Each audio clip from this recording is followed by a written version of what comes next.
about how you are, but then I figured might as well do it recorded. So hello, and Hey, welcome everyone to our next winter webinar, and welcome Ewan. Thank you so much for being here. with pleasure, with pleasure. Thanks for inviting me. Of course, it's a pleasure. So we saw each other recently, obviously at At the the Wind Wind Games. Games. Yeah, you were there taking some amazing photos. But I wanted to invite you to do this because you've been taking amazing photos and incredible videos for a long time now. And there's lots of people on the call who are either very experienced and they already know you and they just want to know a bit more. But I know there's also people who are maybe newer to skydiving, getting into camera flying. I can see a few people, Yasek's on here, for example, who's really getting into it. So I just wanted to kind of talk a lot around the camera work that you do in particular, mostly in the sky, but also the other stuff that you do, if that's cool. Yeah, no problem, no problem. Wonderful. So you're in Emporia right now, is that right? That's right. Yep. In our Um, new apartment, we bought a house apartment here in last May, so it's you're down by nice. the beach, right? Yeah, down by the Rubina, so Any looking on the main canal. So yeah, it's pretty awesome. Life is Oh, good. amazing. Love it over there. So, my first question, a bit of a cliche one, but it seems a good place to start. You've been skydiving for a little while. How did you get into it? What is your story, Ewan? What's my story? Well, I was always kind of into like different sports. You could say like not extreme sports as such, but like well, like climbing or, like stuff like that. And then when I went to uni, the first week of uni, you have something called Freshers Week. You probably remember where you decide which sports clubs you want to join. And I remember I was walking through the park in Edinburgh called the Meadows, and I hear this small plane flying above, and I look up and I see some people fall out of it, and I was like, "What the fuck?" And then they opened the parachutes, and I was like, "Oh man!" And then I look over and I see there's a demo jump for the Edinburgh Uni Skydiving Club, and I was like, "Man, take my money." So I signed up that weekend, and I did my first jump like a couple of weeks after that, static line. That's so cool. And that was, you started at Strathallan, right? No, actually, I started at St Andrews, which Okay. was it doesn't exist anymore where I started. The drop zone closed because they had some issues with the farmer, but it was as a place to start, it was awesome. Like we had such a good social scene. We had like I don't know, 30, 40 uni students there on a Friday night in this field in the middle of nowhere near St Andrews. We had a clubhouse with a bar, and it was just awesome. Like you were in the BCPA, right? Some of the Yes, shenanigans. Yeah, I yeah. remember. That's We very, had very cool. not much skydiving, lots of partying, and I'm glad for that because I don't think I really would have kept skydiving if it wasn't for the social side. Because I started Yeah. in October, I did my first jump 2002, and you know what the weather's like in the UK, and especially in Scotland. Yeah. Like you don't jump for like 3, 4 months in the winter. So we just go Yeah. up there every weekend and get drunk basically and talk about That's skydiving, watch skydiving videos. It's such a common thing, isn't it? I think most of us started kind of with the university groups or with friends coming along with us, and you do find that you get to know people pretty quickly because you're spending so much time just sat on the ground waiting for the weather. Can There we we ask go. someone Sorry, maybe to yes, mute I was their trying to audio? mute the person. I found them. I've muted them. They are gone. But yeah. So the community side of things, was that like the big draw that kept you going? It was, yeah. Like I think in the UK we have a really good university scene for skydiving. And what I loved about it was, because we came from a small drop zone in the north of Scotland, not that high skill level, little Cessna Mhm. drop zones, but we would go down to like the big events like Freshers event and like the PCBA Nationals and stuff down in England with the, huge planes like the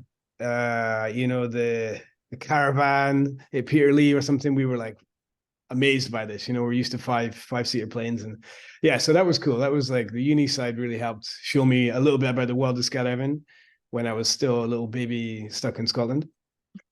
So that helped a lot. I think I wouldn't be skydiving today if it wasn't for the uni skydiving club at Edinburgh. Yeah, definitely. And the community, just the whole community is such a big part of why we all keep on skydiving. So that is really cool. So you are very well known for camera flying in particular. At what point in your skydiving career did you realize that you wanted to be a camera flyer? Well, I remember the first time I ever used a DSLR and I actually stuck it on my helmet and I had no idea what I was doing. Like I just put it on like auto settings or whatever. And it was a sunset jump. And I remember I took a photo and I still like it. Like it stands the test of time. This picture of like one of my friends on the canopy at sunset. But all the photos on the jump, it was like a track and jump, you know, in the good old days when we used to lead the track and jumps on our backs and all that stuff. And and some of the photos were blurry, and I was like, "What? Why is that?" And but I remember the feeling when I took that sunset canopy shot. I was like, "Wow, that's amazing!" You know, like I created that, and I remember that moment. I was like really fired up and interested in me, but I needed to learn what all the settings were, what how to use a camera and all that. So that took a bit of time for sure, and I definitely did it through skydiving. You know, learning by doing. But yeah, that was probably the moment where I realized I wanted to do some, and also doing tandem video was a good way of getting some jump numbers up. You know, earning a little bit of money and getting some jump numbers up. So that was also good. And I remember I worked at the drop zone in Scotland, and then when that closed, I worked at Black Nights at the weekends. You know, in the north of England. And I would take the train down there from Edinburgh and train back. And on the train back, I'd always look at all my videos from the weekend. Say I'd done 10 tandems or something. And see, oh, how could I improve that? You know, oh, that was good. The exit was good. Ah, but this wasn't good. You know, and I was like constantly trying to just make everything better about it and learn as much as I could. So yeah, I guess I like the artistic side, you know, really like it really grabbed me. Oh, that's Yeah. really cool. Tell us more about kind of how you learned to do it then. So it sounds like you got your first DSLR, you stuck it on your helmet and you gave it a go and Yeah. noticed some of the photos were blurry, you didn't know why. So talk to us more about how you then learned how to do more stuff with your Well, camera. if you, not everybody knows obviously how cameras work, right? It's not something we kind of grow up learning at school or whatever. And you have an iPhone or whatever, and you just put it on and it takes pretty good pictures. But if you really want to get the most out of an expensive camera, you need to learn basically what the three main settings are. So you have shutter speed, you have aperture, and you have ISO. And those three things govern most of, you know, if you want to have a certain type of effect, you need to know how to set those three settings to get what you want. And also, if you're taking sports, for example, you need to have a minimum shutter speed. Otherwise, the movement is going to make it blurry because the longer the shutter's open, the more light you have. But if you have movement of the subject while the shutter's open, it's going to blur. So that's why in sports, because there's a lot of movement, we need to have a fast shutter speed. So things like that, you know, like that's why some of my photos were blurry at the beginning because it was a sunset jump. The camera was trying to have the shutter longer because To it bring didn't more know it light in. was on sports. You know, it was like didn't know we were skydiving, so it had the shutter longer, and that made the subject blurry. So you know, I was just learning by doing, like taking lots of bad pictures, which obviously I never posted on Instagram or whatever, but I do take bad pictures. Newsflash. Um, yeah, so just you know, learn by doing. That's what I would say, and learn those three settings: shutter speed, aperture, and ISO. And YouTube or whatever, there's millions of like tutorials on you know how to get certain effects or just what they mean, like the basics of photography. And if you're interested, I'd really advise checking them out. That's great. I was actually watching a whole bunch of videos the other day along a similar ilk because I got a new camera. So I was like, I'm going to spend some time, firstly, getting to know it and getting to know how it works. And secondly, getting Joe Mann to print me a tiny little unicorn head to stick on the top. Oh, There's going to be a lot of people who are getting into camera who are maybe just going with GoPros or that style of camera and letting it do stuff for them. How do you personally feel about the growth of things like GoPros and skydiving versus just being more reliant on the proper cameras and having a proper understanding of how the photography works? well, for me, I'm all in favor of GoPros. You know, if you're setting out to learn camera flying, it's actually way better if you just put the camera on your head and almost forget about it at the beginning. Turn it on if you remember, because you probably won't sometimes. And that's part of learning to be a camera flyer, learning to charge your GoPro, have the memory card in there with space, put the bloody thing on in the first place when you're about to exit. Remember to turn it off also when you open or when you land. You don't record your 15-minute walk into the hangar or whatever. All these things, these are going to be little lessons for you every time you make a little mistake. And if you do it in a situation where it's not super important, hopefully when it does come to a situation where you're filming something and you kind of need to get results, like you do your first tandem video, you've kind of got this experience. And to be fair, GoPros, they do a pretty bloody good job for most things. The only thing I find that they're not very good at is if you want to film anything other than wide angle. So if you want to film a bit zoomed in, the GoPros, they really start to kind of fall apart there because you can't zoom in optically. You can only zoom in by using a smaller part of the sensor, basically, which you lose quality, and also the stabilization starts to go. But as a beginning, I'd say GoPros are fantastic, and also it takes some of the pressure off. It's going to do a pretty good job for the exposure or whatever. You don't have to worry about the focus, so you just turn it on. And at the beginning, maybe even just do your jump as you normally would, see what you get. And then once you start to get a bit of experience, then think, okay, I want to get this specific type of shot. And then you can start to work on your camera skills like that. So what do you have on your camera helmet at the moment? I'm glad you asked that question. Here's one I prepared earlier. Oh, seamless. So talk us through this. And the way I like to film is I like to have the main cameras, the highest quality, and zoomed in. So at the moment I'm filming video with my A7 IV, and I'm filming photos with my A6300, which is actually my backup camera. I'm going to get another one soon. So I'm going to go back to taking photos on my A7 IV and filming with the new one. But at the moment, the only camera I have that can film in the quality I want is my main photo camera. So I'm kind of compromising a little bit on that.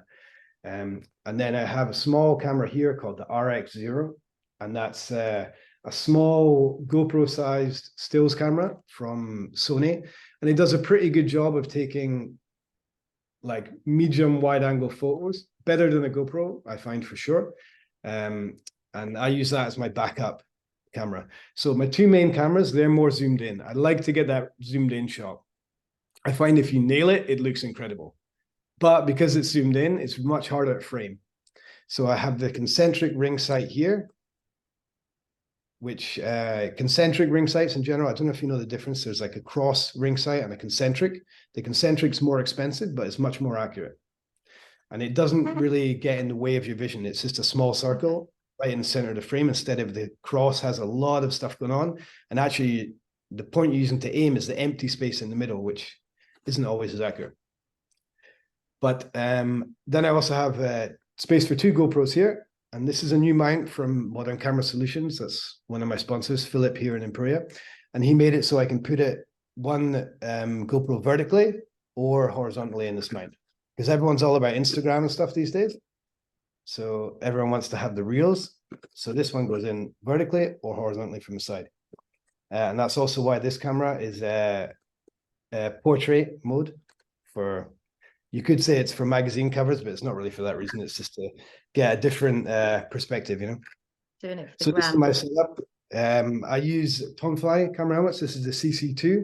It's a larger one, but if you're just starting out, and that also for me, when I'm just doing tandem video, I don't jump this setup. I jump here in Korea, we do 3 GoPros now. Okay.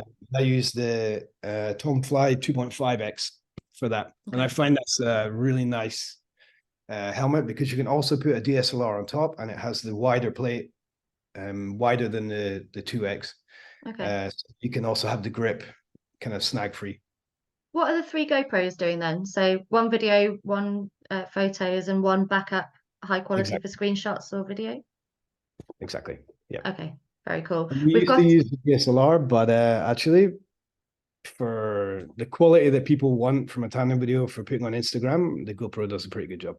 Yeah. So I guess that's a part of the discussion, isn't it, around GoPros for tandems, and the discussion that we've had at Langar quite a lot is it's probably good enough for what the punters are looking for, but then if you want to keep on learning about photography, actually you probably keep the DSLR so that you could keep on learning. You've kicked off quite a discussion with your video, with your camera helmet. So we've got a few questions that have come through.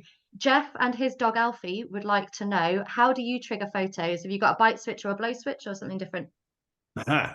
Well, I have a blow switch here, and actually because this small Sony camera also needs the Sony multi input, so it needs to be triggered by a blow switch or a bite switch. I actually have this tube which splits into two tubes inside the helmet, and it goes into two different blow switches. So I actually have a blow switch for the main stills, actually this one at the moment, and one for this, coming from the same tube. So I only have one tube to blow into, and it splits into two. Okay.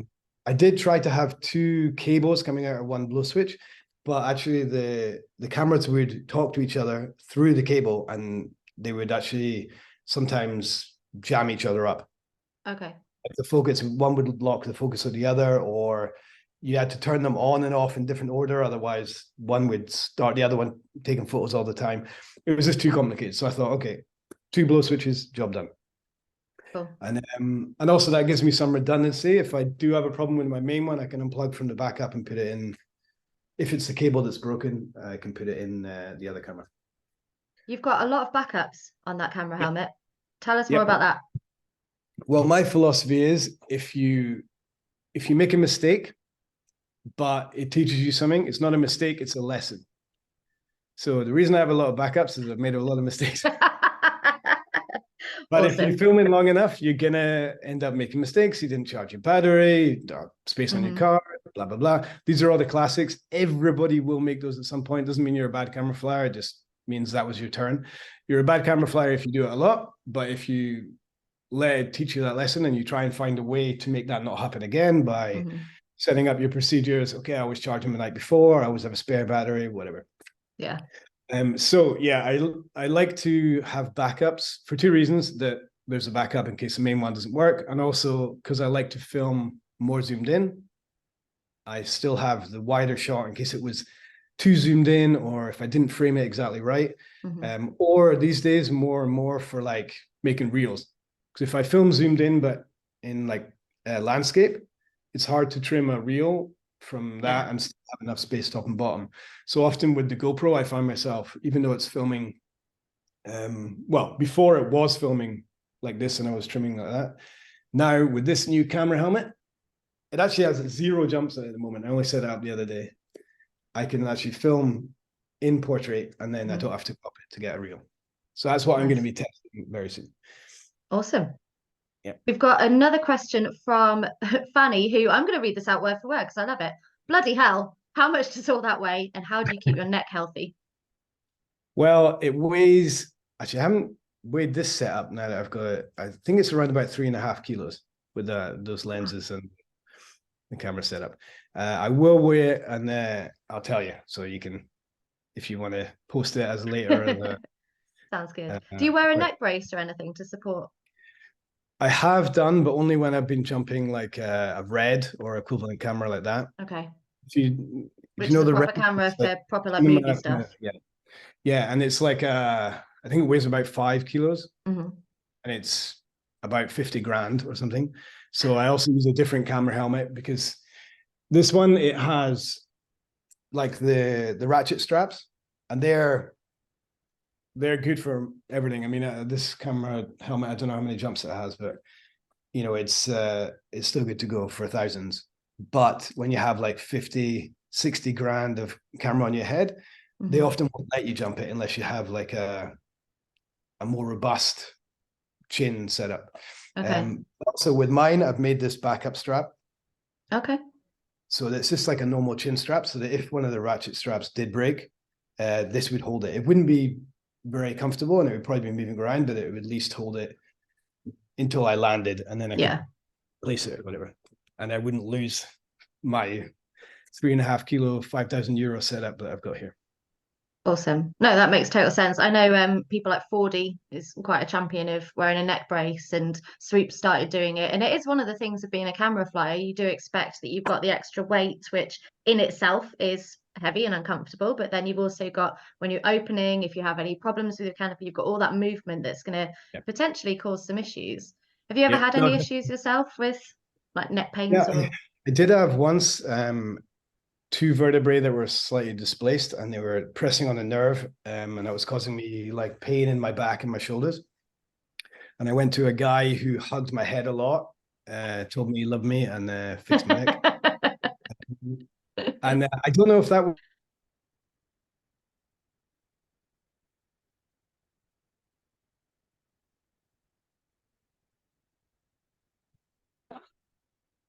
Oh, I can't tell if everyone has lost you in or just me. There we go. Oh, there you are. Hello. Thought we lost you.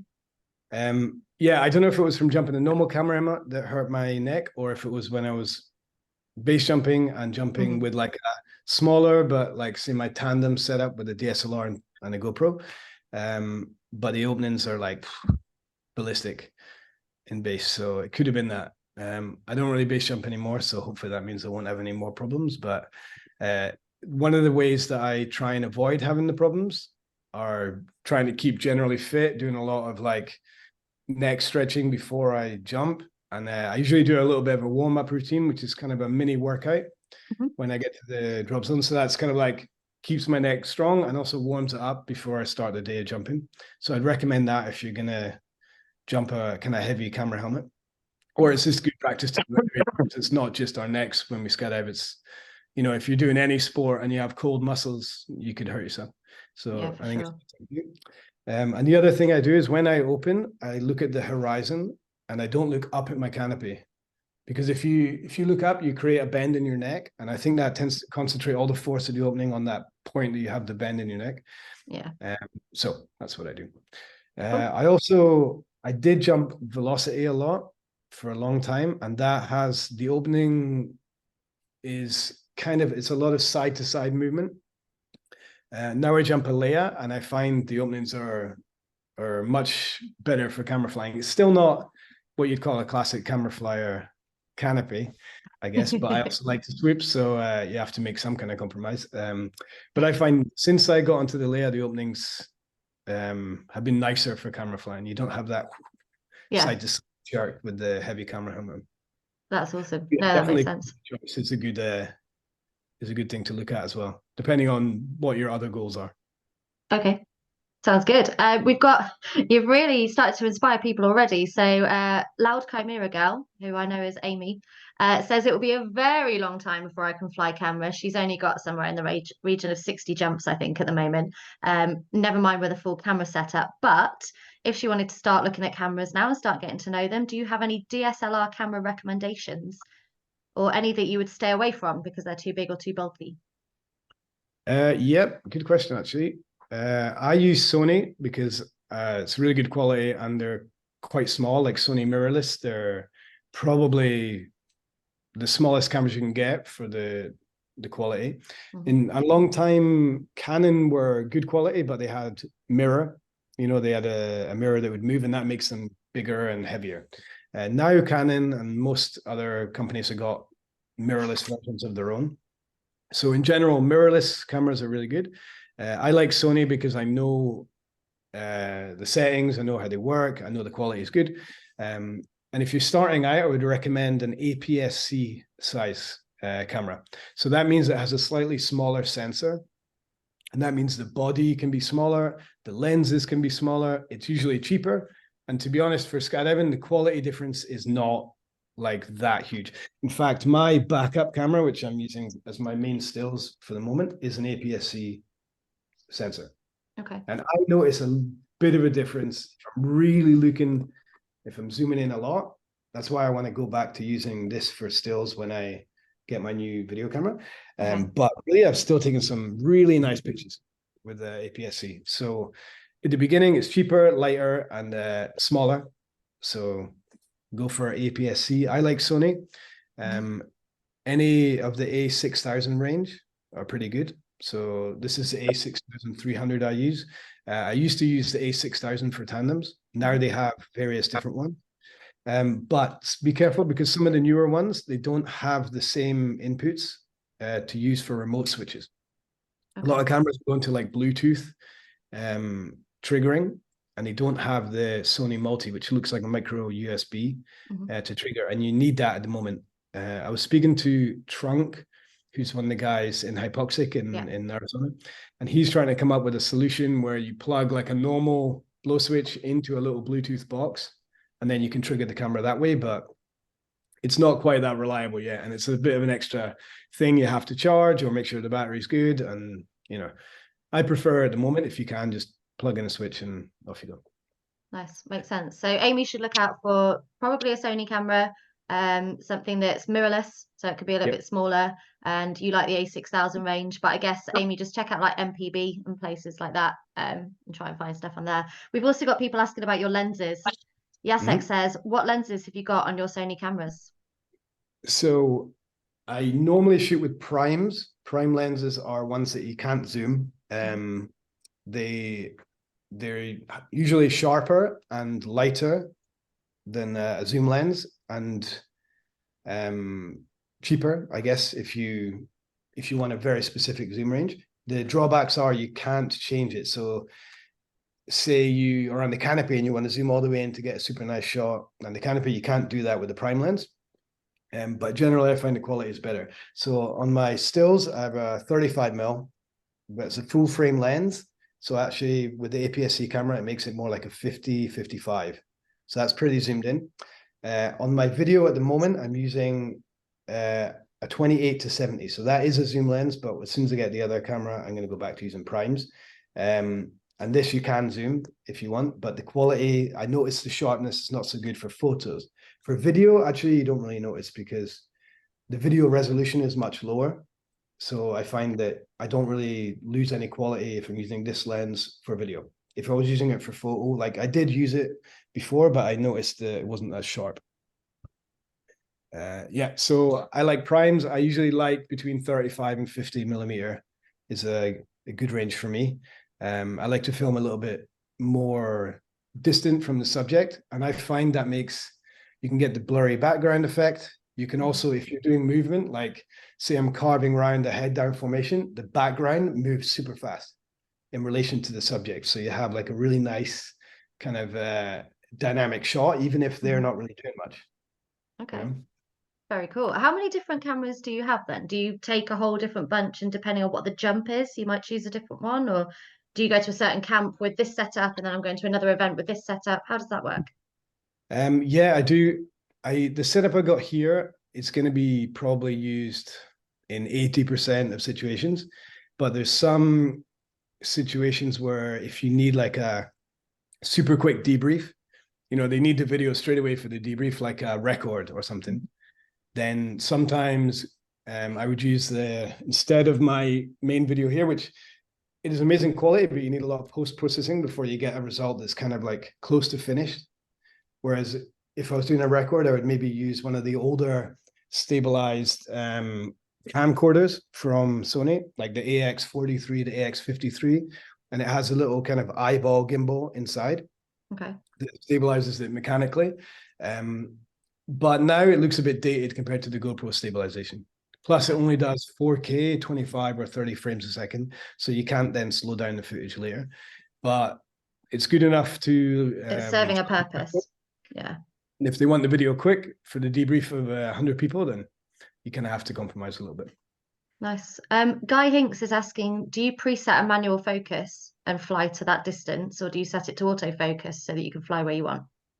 First, hi, Guy. Wow. And no, with the new autofocus, especially the Sony cameras, that's one of the reasons I love them. They have amazing autofocus. Now, you don't really have to. That's one of the good improvements that's happened in the last, say, 10 years.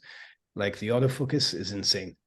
Okay. I'd say the only reason you might want to do manual focus is if you wanted to get like one specific person in focus, and you wanted to set like a very specific distance and fly that distance from the person, and have, say, other people in the background or the foreground out of focus. Because one thing that's difficult with autofocus is it won't recognize necessarily people's faces, because now with cameras you have face detection, which is great, and even eye detection. But when people are wearing sunglasses in a full face helmet, the camera doesn't really recognize it. It's not set up for that. So, you know, you could have some guy flying on his back in an angle jump and you're above, and you have the guy smiling at you, but there's another guy between you and the camera's focused on that guy's back. Okay. You know, whereas it'd be really nice to have the guy's face in focus, but you know, at the moment it's not quite there. In some update or some future camera, they'll probably bring out some face detection helmet autofocus, because now they have like animal face detection, you know, eye detection for dogs, cats. You can set it up for that. So maybe in the future that's going to happen. Makes sense. We've got Lee Nicholson who says, are you using filters, and especially on sunset jumps? I tend not to. No, because I find filters, they can set up a reflection between the filter and the lens. So if you're shooting into the sunset, for example, you're going to have the light coming in, hitting the front of the lens, getting reflected, hitting the back of the filter, and then coming back into the camera. So it can set up more kind of reflections and more lens flare. It could look nice, but I find in general, especially filming with the AX43, AX53, because if you have a filter in front of that, that's static, but the lens behind is moving. And then you see this weird, like moving reflection behind the shot. So I kind of haven't done it because of that. And from my photography, that's carried on. But no, I find in general, I don't do it. I've set up the camera in a different way so that if there's too much light looking directly into the sun, the aperture is going to go smaller automatically. I have on shutter priority, so the aperture the camera will change the aperture. Adjust, yeah. I usually set it up so that the aperture I would have would be around, say, 6 to 9. But on a sunset jump looking directly into the sun, it will go smaller because there's a lot of light. But then you can get what's called a sun star, which is when you have a small aperture and you have, say, the sun peeking out from behind someone's body, you get this beautiful like star shape. And I've set it up for that reason. So I could use filters to block the light. But on a sunset jump, that would mean if you then turn away from the sun, you maybe don't have enough light. Or the way I've got it done is I let the aperture go smaller if you're looking into the sun. And then if you look away, the aperture can go wider and you have enough light for that. But that's my personal preference. Like if you experiment and you find it better with a filter, then go for it. You know, that's the beauty of camera flying. It's like artistic. So it's subjective. It's what you want to do. Awesome. We've asked lots of questions about the cameras specifically, and I know people will have lots more, but because we haven't got much time left, I want to ask a little bit about the flying as well. So we've only got about 6 minutes left, sadly, but Andrew says, you film on some amazing high-level events. Does the camera flyer need to be able to outfly the group to make interesting shots, particularly on movement jumps?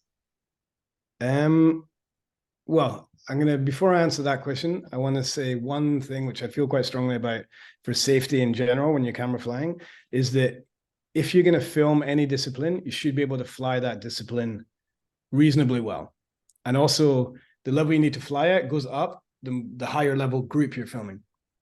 You know, so if you're filming like an angle jump that's going to be moving all over the sky, changing angle, you know, doing lots of different moves, like going through the vertical, whatever, you need to be able to fly all of that.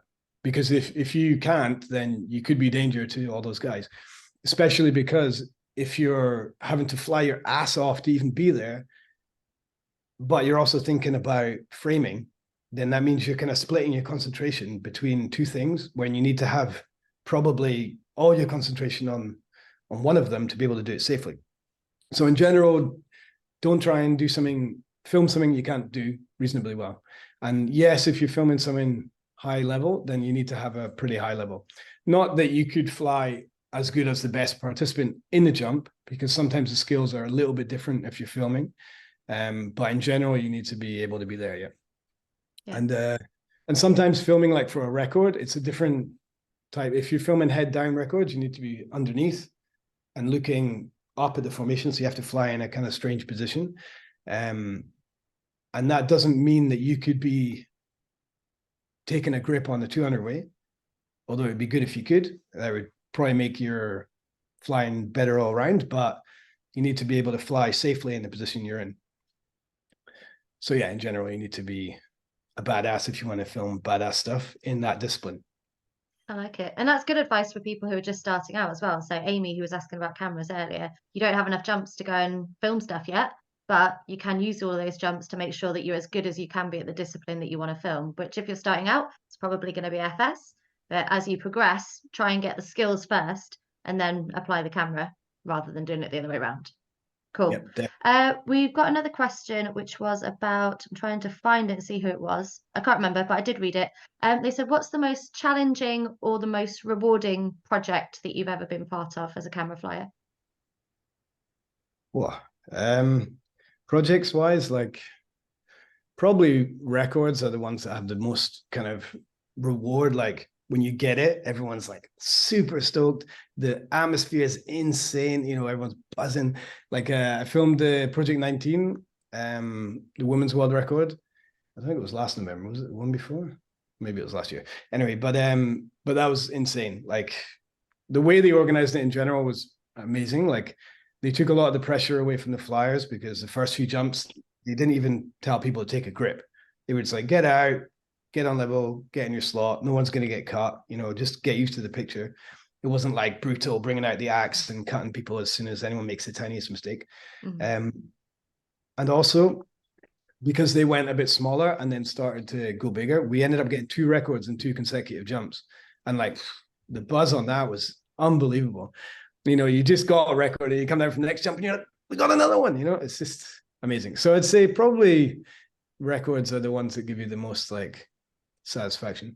But then also being in a team can be really, really awesome. You know, you jump in all the time with the same guys and you have like a common goal and you want to try and, even if it's just your goal is to get a certain average or your goal is to beat this team or to be, you know, number one, then, you know, that's a really rewarding thing to do.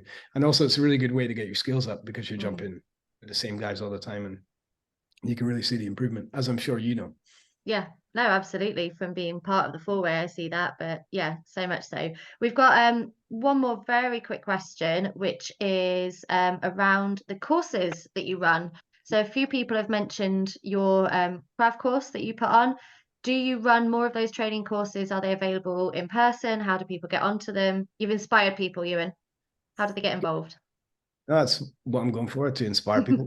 And yes, the courses are really good, really cheap. It's like not even the price of a jump ticket, and you get a month's access to all these courses by me, by some of the best flyers in the world. So I would definitely check them out, but they are kind of like a beginning.